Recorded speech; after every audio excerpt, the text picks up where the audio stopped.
Art Publications is an independent publisher of poetry in translation, based between Hebden Bridge and Todmorden in Yorkshire in the north of England. We champion poets from around the globe, many of whom are not well known in the English-speaking world. ARC has been trading for nearly 50 years, and we pride ourselves on high editorial quality, promoting those whose voices are not heard, and introducing English-speaking audiences to poetry that is new to them. I asked one of the editors, Jean Bosebyer, to tell me something about the anthology. Jean, I know that the idea for this book developed out of a research project, but what makes this anthology different from other Holocaust anthologies? We've found that earlier anthologies often concentrate on a particular number of poets, on a very small number of poets. So they tend to be either well-known poets, like, for example, 𝑃𝑜𝑒𝑡𝑟𝑦 or possibly Nelly Sachs. They tend to be German, Polish, Hungarian, or they tend to be poems of a particular location. So, for example, there are anthologies of poetry written in a particular camp, Ravensbrück or maybe Dachau. And there are poems written, say, in the Warsaw Ghetto or in Theresienstadt. And so there are these specific collections, but we found that there didn't seem to be an anthology which covered more groups of people. I don't want to put people into categories and say, well, there's a category of Jewish victims and a category of gay victims or whatever, because this whole thing about categorising people is just, it feels wrong. I mean, that's exactly what the Nazis did. So that is not what we intended to do. We wanted to just find a wider variety of people, because so many people were caught up in the Holocaust and were affected by it and were victimised and were imprisoned. So we wanted to see which people had written poetry and in what circumstances, and try and get a wider variety of poetry from a wider variety of languages and situations.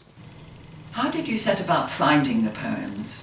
We started to look at museums and archives and to look at poems that had never been, some of these poems had never been printed even, and some of them had been printed but had never been translated. And then we asked people, so we had a very large number of people who helped us. They suggested poets, they suggested where we might look, and so we collected from all sorts of sources. In a way, possibly the people that we asked were the main source, because people would say, well, yeah, I heard of this poet and so on, and do you want to look into this? And so it was a massive task. We spent hours and hours trawling through information and getting in touch with people, often in languages we didn't really speak. What are the issues to consider when translating Holocaust poems? Some of the issues are the issues that you would always have when translating poetry or when translating anything. So there's the question of the languages, and Marion and I, between us, had 6 or 7 languages, but that's obviously not enough. So we had to have a lot of other translators to help. We had a lot of informants, and that was one problem. But in a way that wasn't really the main problem. There's also the problem that these poems are about events which are very distant in time and in place.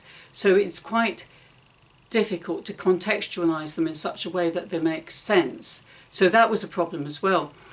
And also, these are poems about real events. So whereas you might change, say, a rhyme or an instance of sound repetition of some other sort, you might change that in order to make the poem work in English. You can't change facts. You can't change somebody's perception of facts. Here is an example of just one of the 120 poems in the anthology. It's a poem by Philomena Franz. Philomena Franz. Franz was born in 1922, and she's a Sinti storyteller, as well as a poet and educator, and she lives near Cologne. She's a survivor of Auschwitz, Ravensbrück and Oranienburg. Her parents, her godmother and 5 siblings did not survive the Holocaust. Als ich ein Kind war. Als ich ein Kind war, sah ich die Steine als Blumen. Bunt waren die Tränen der Hoffnung. When I was a child, When I was a child I saw the stones as flowers. The tears of hope were many-coloured, red and blue and yellow. Smiling they blossomed into childhood's garden. Around my shoulders a bright-coloured coat. Today I know it was a dream that forced me to live. Drunk with life today I stand here, colourless, and keep my eyes open for what really is. My silent smile shows the way to gardens of stone. I see the light of too many scars.